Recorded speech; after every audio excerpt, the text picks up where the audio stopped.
Para salafun saleh selalu lari dari kepemimpinan itu karena kepemimpinan itu begitu kejam. Kepemimpinan itu dekat dengan neraka. 3 orang di dalam hadis riwayat Tirmidzi, yang pertama kali masuk neraka adalah pemimpin yang menyelewengkan kepemimpinannya. 2 detik Abah menyelewengkan kepemimpinan Abah. 1 detik setelah kematian Abah sampai hari kiamat nanti, Abah tidak akan pernah tenang. Assalamualaikum warahmatullahi wabarakatuh, Abah. Waalaikumsalam warahmatullahi wabarakatuh. Jadi mungkin ini konten sedikit berbeda dengan yang lain. Yang lain biasanya ajakan dan sebagainya. Tapi kali ini ada sedikit pesan yang sering kali kami sampaikan kepada teman-teman saya yang nyalek. Apa tuh? Terlepas dari apapun surveinya, Abah harus ingat sama firman Allah Subhanahu wa taala, tu'til mulka man tasha wa tanzi'ul mulka mimman tasha. Allah yang bisa mengangkat sesiapapun yang Allah inginkan, dan Allah juga bisa menurunkan sesiapapun yang Allah inginkan. Jadi apapun yang terjadi terserah Allah ujung-ujungnya.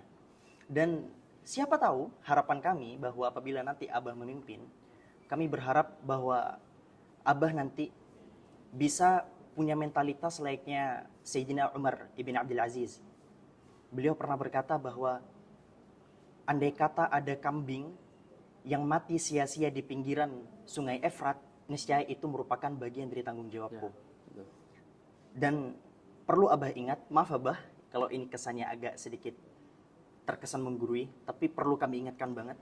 Andai kata nanti Abah menjadi pemimpin negeri ini, kemudian ada sedetik atau 2 detik Abah menyelewengkan kepemimpinan Abah, 1 detik setelah kematian Abah sampai hari kiamat nanti, Abah tidak akan pernah tenang. 1 detik setelah kematian Abah, wallahi Abah tidak akan pernah tenang. Dan andai kata Abah bertanggung jawab betul-betul, maka itu adalah ladang pahala terbesar untuk Abah. Kami berharap Abah benar-benar memegang teguh prinsip itu.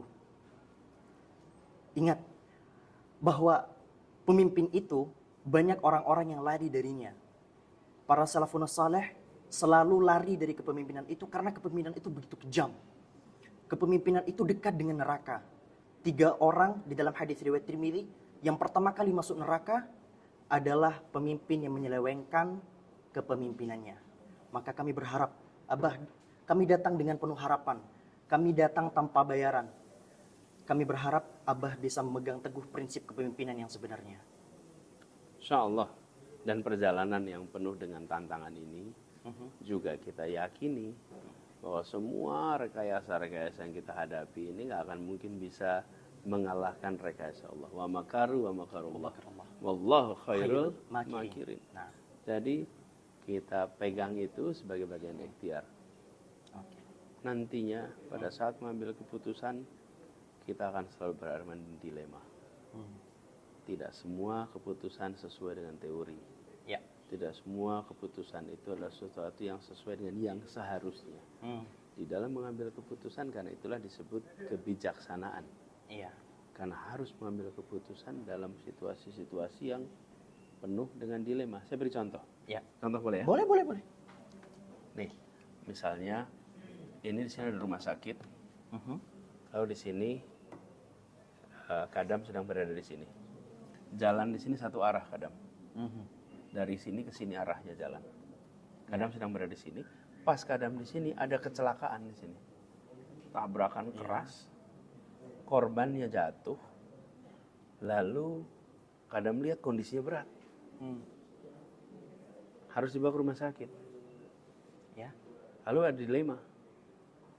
Kalau mengikuti aturan lalu lintas, maka harus berputar dulu nih, muter untuk ke rumah sakit. Mungkin bisa 30 menit baru sampai. Benar. Kondisinya kritis, berat. Tapi kalau dibawa langsung sih berarti harus melanggar lalu lintas. Ya. Nah, di situ namanya judgment. Ya. Nah, nanti akan ada orang yang bilang salah, nggak boleh melanggar lalu lintas. Itu prinsip, nggak boleh. Tapi ada yang bilang, oh kita lebih penting menyelamatkan nyawa. Iya, benar. Disitulah yang saya maksud. Bahwa tidak bisa dalam kenyataannya Nantinya kita bilang, oh harus pakai 1, 2. Di situ yang namanya kebijaksanaan. Sebagai pemimpin. Di situ ambil keputusan. Tentu dia harus mempertanggungjawabkan. Bagi yang menganggap Ya. aturan lalu lintas tidak boleh dilanggar, pemimpin telah melakukan pelanggaran besar. Ya. Karena pemimpin sudah mengkhianati aturan paling dasar, Yaitu jalan satu arah. benar. Oke. Bagi yang satu bilang ini pemimpin sedang melakukan penyelamatan nyawa dalam kondisi darurat. Benar. Akan selalu muncul begitu. Benar. Jadi maksud saya, jangan pernah berharap nantinya semua hal pasti disetujui. Ya. Akan ketemu dengan situasi di mana harus mengambil keputusan berdasarkan kondisi. Nah, bagi kadam yang berada di sini, kadam harus memutuskan dalam 5 menit. Ya. Bagi orang lain, mendiskusikan bisa 3 jam. Afternya. Tapi kadam di situ 5 menit harus putusin. Mau Ya. pakai yang mana? Muter setengah jam Ya. atau melanggar. Benar. Benar. Nah, bagi orang yang membahas, dia bisa membahas berhari-hari. Tapi bagi kadam di situ, kadam tidak punya pilihan. 5 menit harus putuskan. Pemimpin seringkali dia harus ambil keputusan dalam situasi yang cepat. Orang yang menganalisa bisa menganalisa berhari-hari sesudahnya. Jadi doakan bisa amanah, istiqomah, Ya. dan didekatkan dengan ikhlas. Insya Allah. Bismillah. Bismillah. Terima kasih Abah. Sama-sama. Kita tagih janjinya nanti di akhirat. Iya. Ya. Assalamualaikum warahmatullahi wabarakatuh.